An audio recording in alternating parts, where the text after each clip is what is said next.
Forget killer robots. The real challenges with AI are not what we think.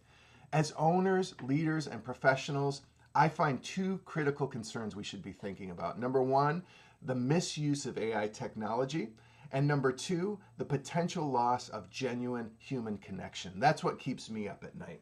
The question isn't, will AI change leadership? The question is, how we'll lead through this change. And so, many key innovations with AI, they're not going to come from a, a central R&D lab, but from people who are actually using and tinkering with the products to solve their own problems.